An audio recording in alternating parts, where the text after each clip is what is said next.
I know, another day, another food that's a problem. But this one might be worth paying close attention to. I'm Dale, the food safety dad, and today we're going to cut through the noise and find out if seed oils can be a health issue.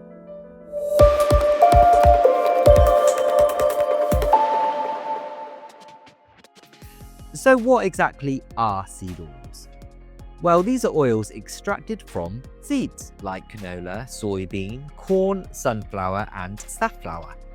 Believe it or not, they're relatively new to human history. We only started producing them industrially in the early 1900s.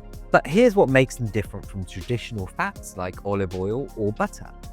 Getting oil from seeds isn't as simple as pressing or churning cream. Think about it. When was the last time you squeezed a corn kernel and got oil? Exactly. It takes some serious processing to get oil out of something like a soybean. We're talking high heat, pressure, and often chemical solvents like hexene. So what are people really worried about? First, there's the processing method itself. Critics argue that all this industrial processing creates something our bodies aren't adapted to handle. And they got a point. Our great-grandparents probably never encountered refined soybean oil. As humans, we have thousands of years of evolution under our belts, and our bodies have only started to experience digesting seed oils in the last few years. Then there's the big one, omega-6 fatty acids.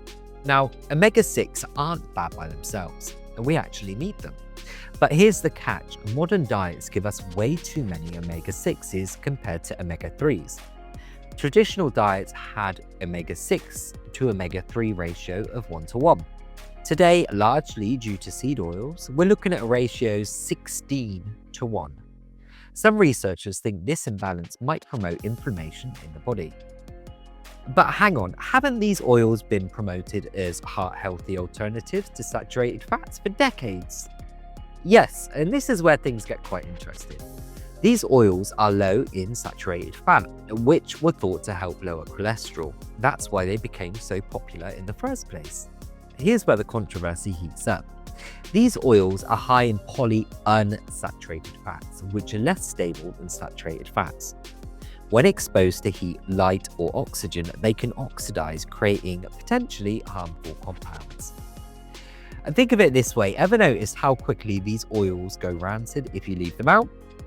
That same process can happen when they're heated to high temperatures for cooking. Another concern is what happens when these oils are repeatedly heated, like in restaurant deep fat fryers. This can create compounds called aldehydes, which sometimes researchers worry might be harmful to our health. But are they actually dangerous? Like most things in nutrition, it's complicated. The evidence isn't as clear-cut as some social media influencers might have you believe.